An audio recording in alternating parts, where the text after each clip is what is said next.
Hello to everyone. How much is too much? Estimating tourism carrying capacity in major European cities. Let me welcome Doukas, the mayor of Athens, Moreira, mayor of Porto, Portugal, Charalambos, Prountzos, mayor of Nicosia, Cyprus. Welcome. Tourism has significantly impacted Athens and Porto, leading infrastructural and social challenges, while Nicosia currently experiences more moderate tourist presence.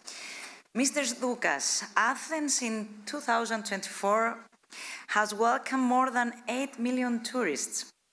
Is that too much?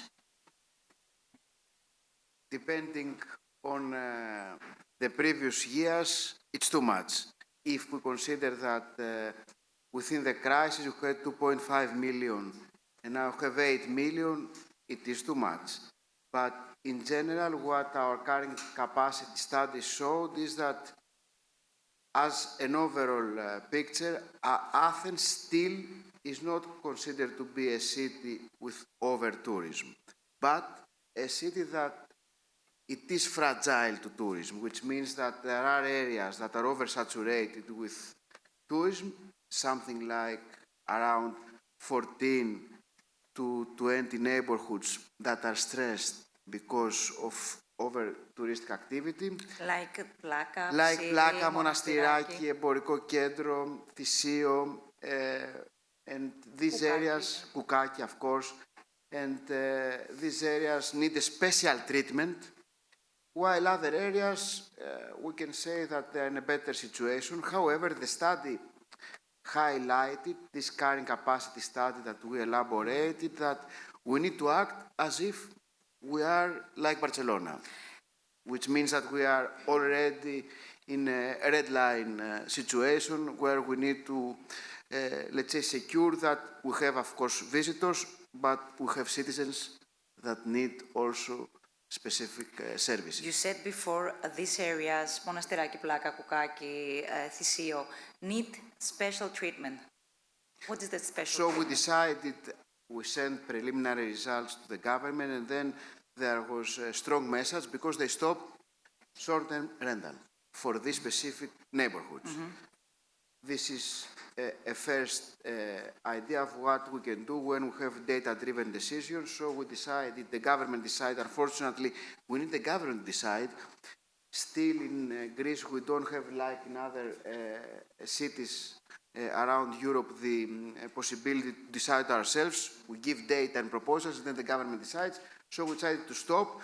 And then what we are trying now to do, in addition to that, is to see in specific areas, like in Plaka, the neighborhood of Pods, as it's been in a way named for many visitors, how we can also secure for specific activities that they are not happening. For instance, Plaka is a place where we should not have hotels.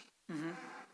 It's secured by that, but then many business, they bypass this situation and they are using service apartments. So in a way, we have hotels, but within the grey zone of service apartments. This is something that has to stop. We need regulation and we need a cooperation with the government. Moreover, this is a place where we have activities in the rooftops, parties and other activities. This is also forbidden. I mean also business-wise, it is forbidden. So I'm saying all these issues because there are cultural activities very important in this specific place. And of course, many, many years that we have to keep the origins of this place. And this is why we need a very good cooperation and multi-governance cooperation with the ministry, the government, and of course the city, and of course with hotels and platforms to secure that we will keep Plaka as it was in all the previous years. Okay, I'll come back to that. Let me ask Mr. Moreira about your country, about Porto. During my preparation for this panel, I have realized that Porto is a city that has varieties of sceneries and experiences for the visitors. And last year, You have welcomed more than 7 million guests for Porto. Is that for you too much? Well, it's a pleasure to be here, first of all. Okay, so with my two colleagues. What is too much tourism? It's difficult to define what is too much tourism, but we will say that too much tourism is the moment when it starts upsetting the local population. That's number one. And this is an intangible feeling. It's a perception. The other thing is when it becomes too much for the tourists themselves. There are cities which we visit, it's not the case of Porto yet, where we only see tourists. We don't see the locals anymore. And it is, with all due respect, the cities become like Disneyland or Disney World. Or a mall. And that's exactly what we don't want. So I think we have not yet reached that, but we might reach it if no measures are taken. And which measures the measures can we be took, taken? and I think that's important to define also because it's a problem. We discussed it yesterday in the municipality of Athens. We have one tool which Athens doesn't have, which is the tourist tax. We are able to generate our own tourist tax. It's a city tax. Mm-hmm. And what we have done was, by creating a tourist tax, we have enabled to convince the people and to explain to people that we are reinvesting that money that comes from tourism. It's €3 per night, per person. So we have been able to reinvest that in what?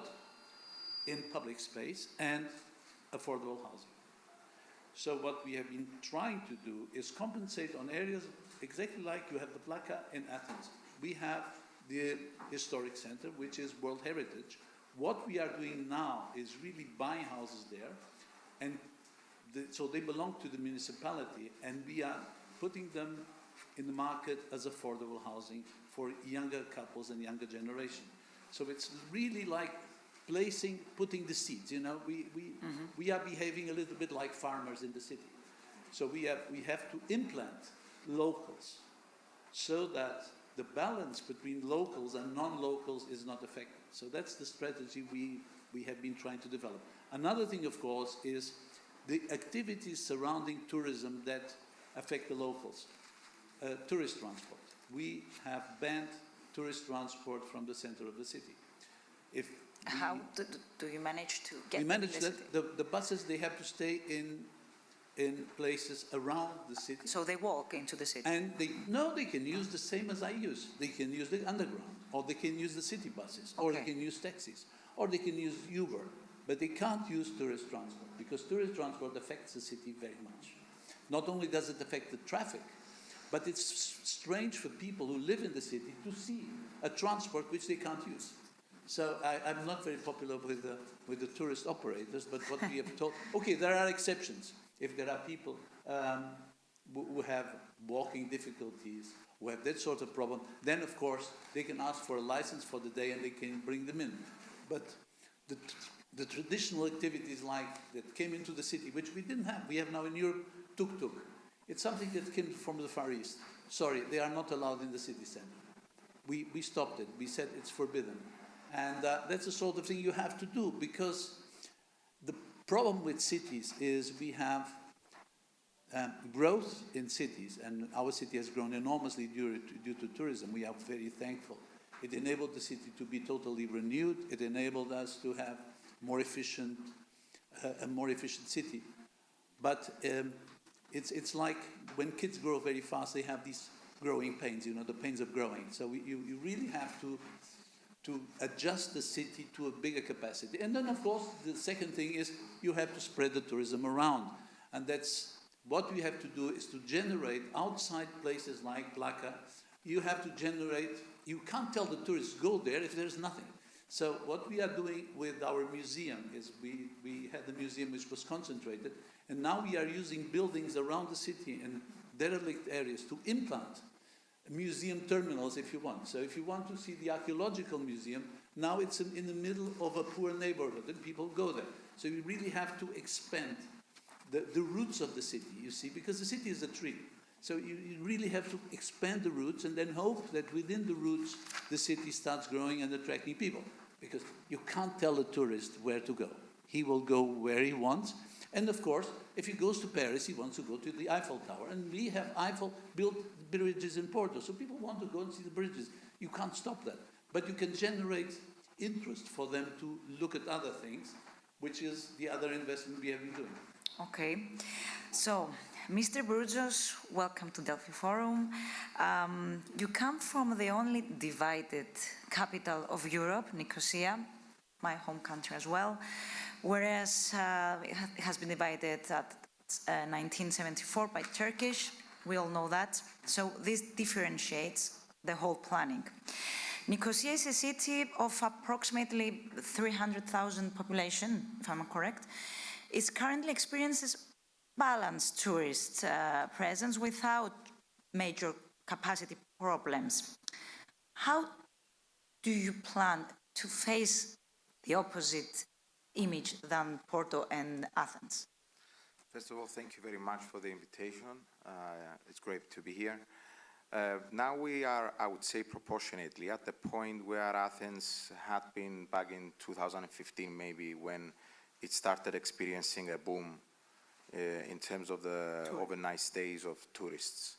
And there are similarities between the three cities, at the forefront, because at the forefront of the branding and marketing campaign to attract more tourists is the existence of culture and the old cities in the center of the three cities. So we also have an old city, a medieval city of the 13th and 14th century. And obviously this will be at the forefront of our campaign when we try to boost tourism. Currently, tourism only accounts for 6% of the overnight stays, but our plan is to double that, so to reach 12% within the next 5 years. So the obvious dilemma is how you go about creating a marketing plan and a business plan to attract more tourists, so to attract investment, to attract income into the city, but on the other hand, to be responsible so that you avoid the mistakes that have been done in other cities in order not to reach a saturated situation, always taking into consideration the division of the city as well, which is another obstacle. But it is a tourist attraction by itself, unfortunately. So what we are doing at the moment is that we are taking on board things that have been said by the two mayors before. So we took the three main markets of tourism. One is culture, which is in the old city, but we are building another two distinct markets, which is sustainability and conference tourism. So what we did is that instead of putting everything where the cultural attraction is, which is the center of the city, we are putting the conference facilities into an old industrial estate in the eastern part of the city, so as to disperse the number of tourists towards that part of the city. And in terms of sustainability, we have already a sustainability corridor for hiking, biking, and other activities and parks, which is becoming extremely popular. We will be investing about 25 million in the next 5 years to improve from a sustainability perspective these areas. And these areas are in the central and western part of the city. So by doing that, we are trying to avoid the concentration of all tourists into the center of the city. The second thing that we have been doing is that there are many listed buildings in the center of the city. We have been acquiring these buildings through expropriation or through other means, financial means, in order to convert these listed buildings into either cultural areas or housing for young couples in order to boost the population, because we always need to remember everything is a ratio. The more you increase residents, the lower the ratio of presence of tourists will be in these areas. The third thing that we are doing is that we are very careful in terms of the spending per capita that we want to have in the city. So it's not an issue of how many tourists you have.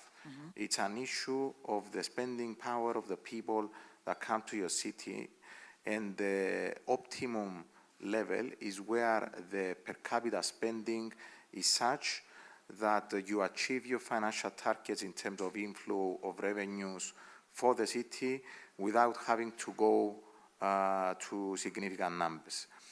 The other plus that we are seeing is that Nicosia is an all-year-round destination, and this is a very different product to the one that we have for hospitality in the rest of Cyprus. So we've got the coastal areas where the sun and the sea has always been the attraction.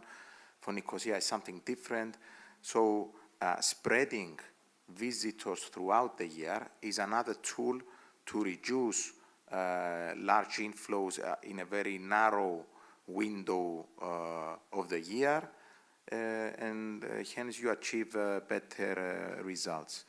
Finally, for us, accessibility is also a critical factor. 65% of pavements in Nicosia are now at a standard where blind people and other people with accessibility issues can move around easily without any obstacles. We are investing heavily to improve that and to take it up to 80%, so a 15% increase and improvement within the next 4 years. This is again being done through the allocation of revenues that we get from taxation from the city.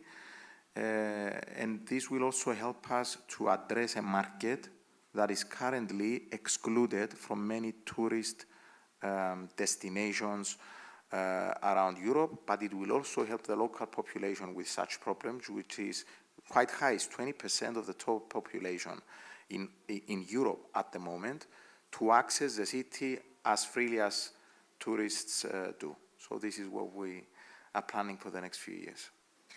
Okay, let me come back to Mr. Doukas. Are you planning to generate other places for the tourists so you can manage to discomfort the citizens of Athens, besides the historical center that we said, Plaka, Koukaki, Thisia?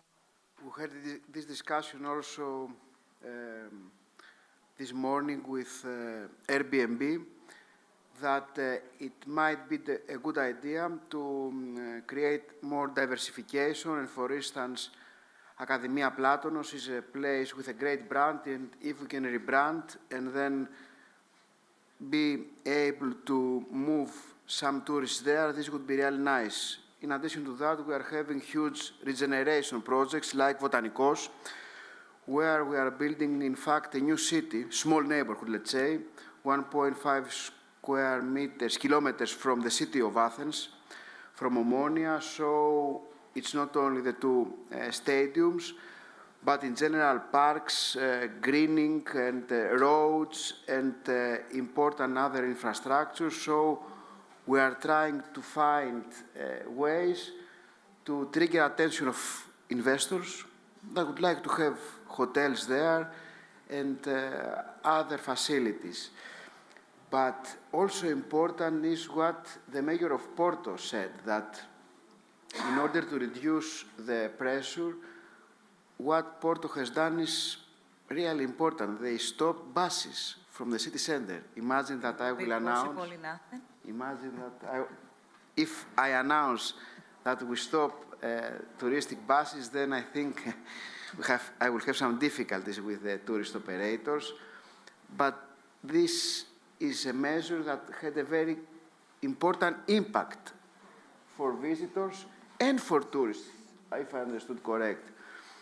And then another important measure that I heard and is also critical is that, and also this is the case for Nicosia, the municipality authorities are buying houses in the more fragile neighborhoods.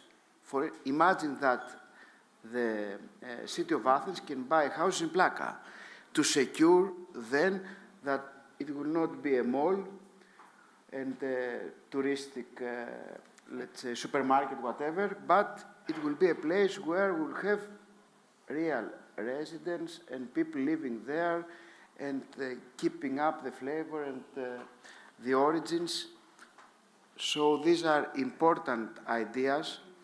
And then comes the question, how can we do such things in Athens if we have income? So again, what comes from other European cities is that the hotels tax comes to the city.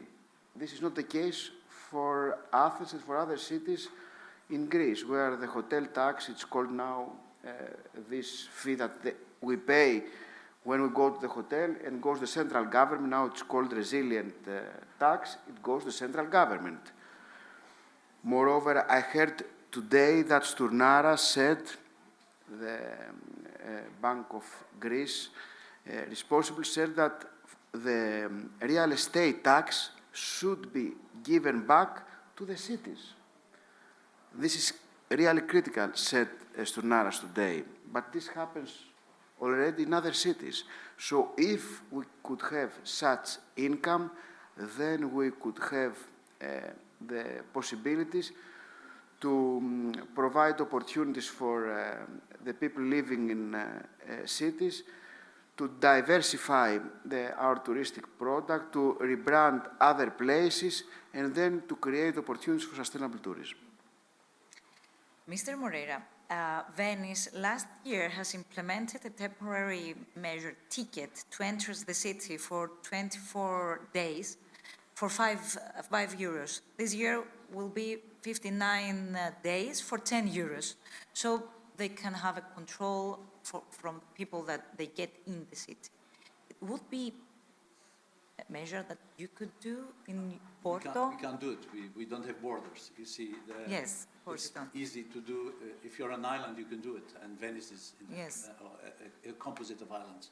No, we can't do it. What we can do is we have to generate. It's a little bit like carrot and stick. Yes. That's how we have to operate, and that's how we try to operate the city.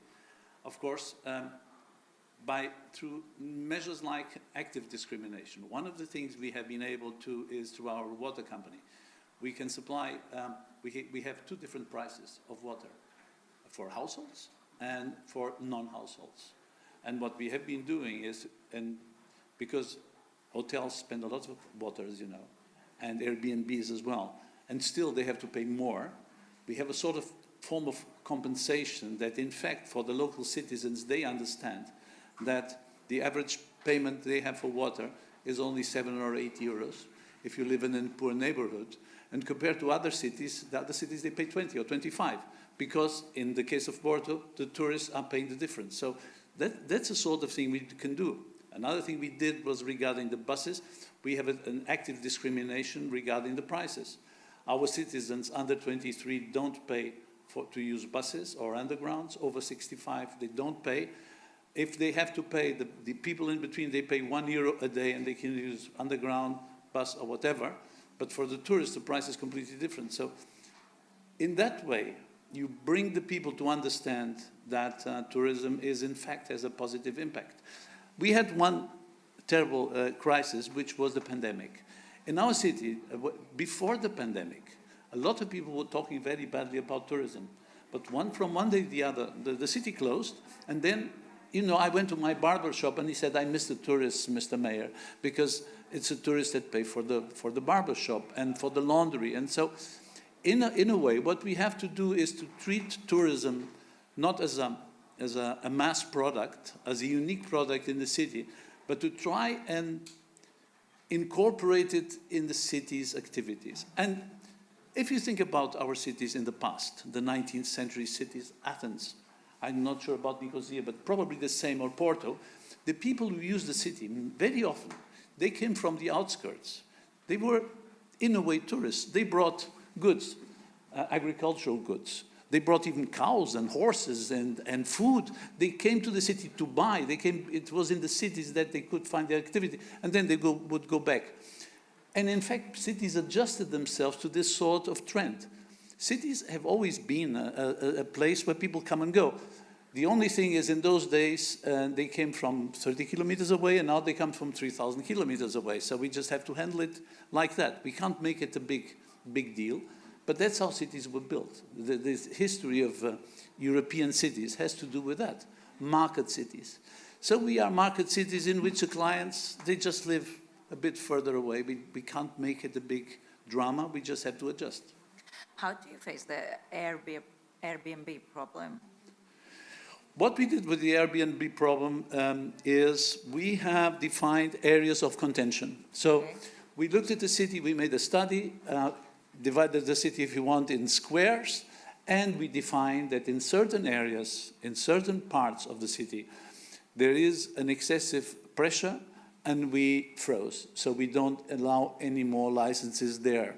Okay. But we also told the operators, of the Airbnb operators, and we did it during the crisis, during the pandemic, was if you want, the city, if you can close your shop, you can close your operation, and the city will be the tenant. We will rent the house from you and then sublet the house for people who need permanent housing.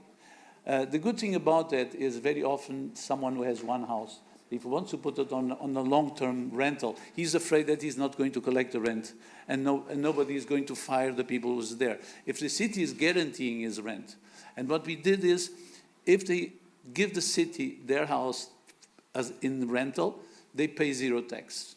So again, we are in a way sort of absorbing the Airbnb that is not very good, that is not going to work very good. And we tell them, look, if you want, if you can't find service anymore, bring it to us, we hire you the house and we pay you. Tax-free, and you have a guarantee. And if they want, they can give us the house for 5 years. If they want, they give us the house for 10 years.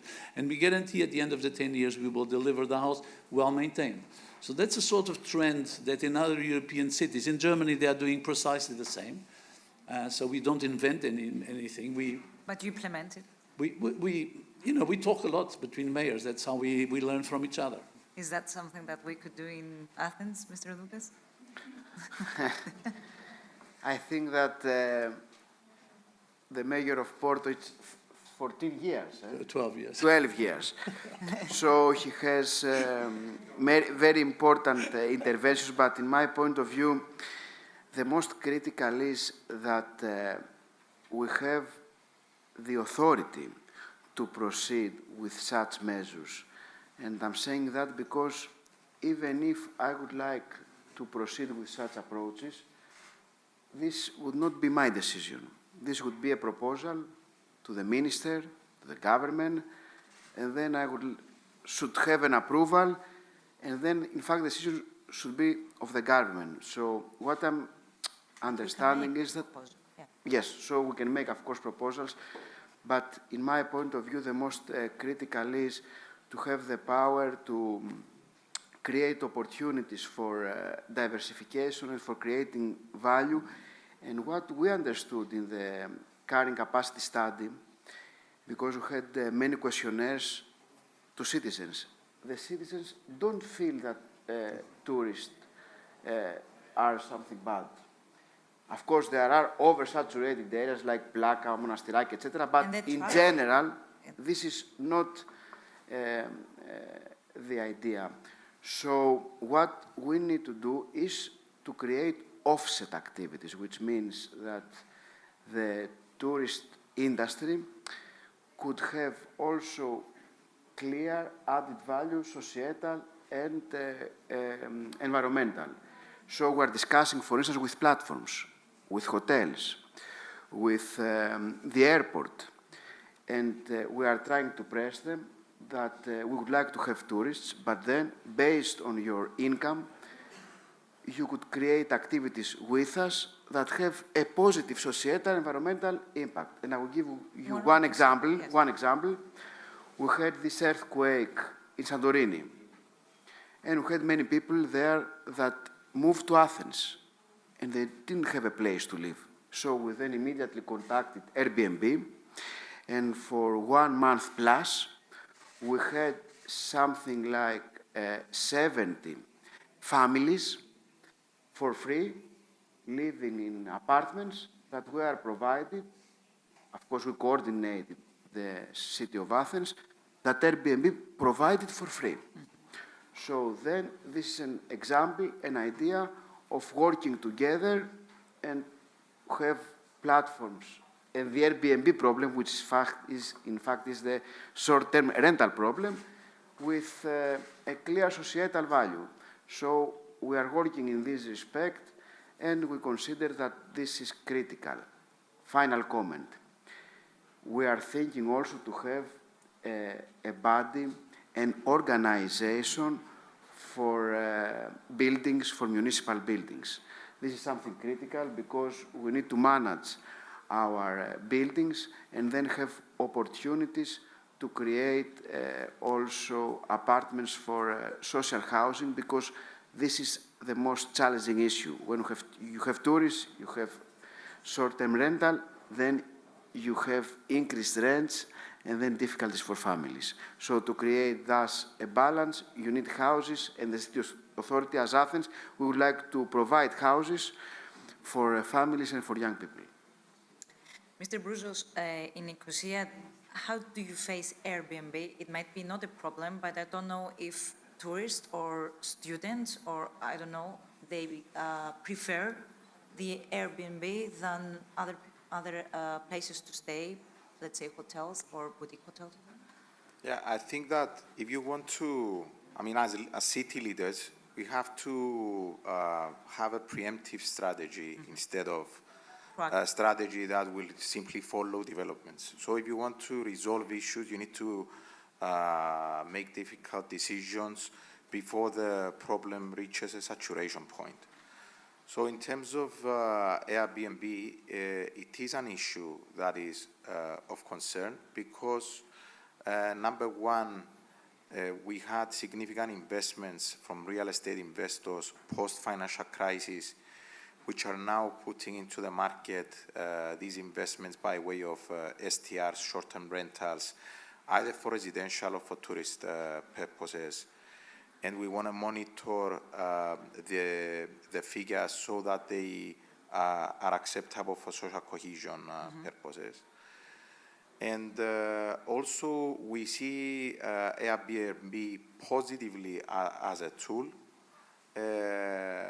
provided that, and it's not just Airbnb, it's other similar providers as well, provided that there is transparency and data sharing in terms of licensing that will allow us to have the revenues that the two other mayors have discussed and enable us to implement the social policies that we wish to implement.